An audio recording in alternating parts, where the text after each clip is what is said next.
We are on the backside of the island in a really remote area called Wild Boar Gully, and we're here to see the only population of our endemic Catalina Island Mountain Mahogany, and the only grove and the only place it exists in the entire universe. Okay, do you have the compass or do I have it? I have it. Hiking down a steep mountainside, native plant manager Kevin Allison and ace lead plant technician Lexi Coons stop along the way to collect seeds of other native plants to grow back at the nursery. Then the journey to North America's loneliest tree continues. We are coming to do a health checkup. The 6 remaining plants will be assessed for new growth, pests or damage, and biological changes. This is tree D, and I'm very worried about tree D. A rock slide left its roots exposed. Growth is stagnant. 7.4. Tree D is not doing so well. Flower should have formed to produce a seed, and you can see it dropped and aborted before it actually developed into a fully formed embryonic seed. What few seeds are produced are likely hybrids, a situation where a nearby plant has been flooding this corridor with pollen. There's the flower. That overwhelms the Catalina mahogany and leads to hybridization. We have the Cercocarpus betuloides variety Blanchii. There are hundreds and thousands of them all around the island. They also occur on other islands.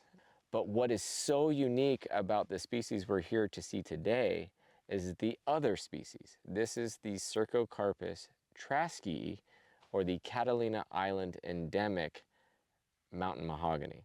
And so they're in the same genus. They're both mahoganies, mountain mahoganies, but of 2 entirely separate species.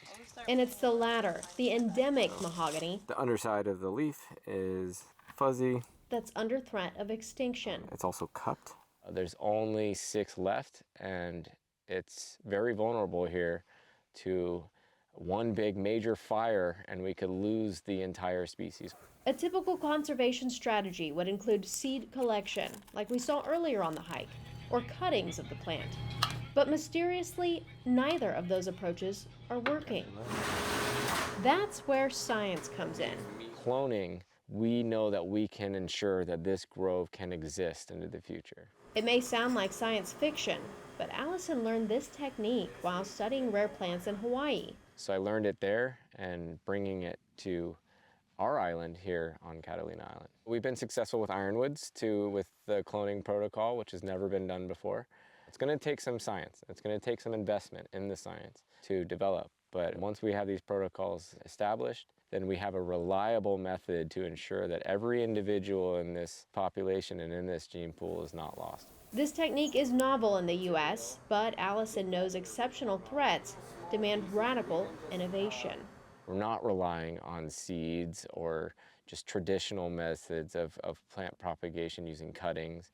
We're expanding our tool belt, and we have all these other methods involved to work in tandem together to prevent plant extinction, ensuring that the high biodiversity continues on Catalina Island for all species.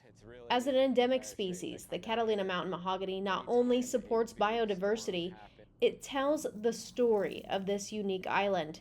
It's a window into the past that offers a glimpse into the island's ecological future. If you include that. In that way, this tree serves as a North Star for biologists who believe that preserving this species is just one step in a marathon to protect Catalina Island.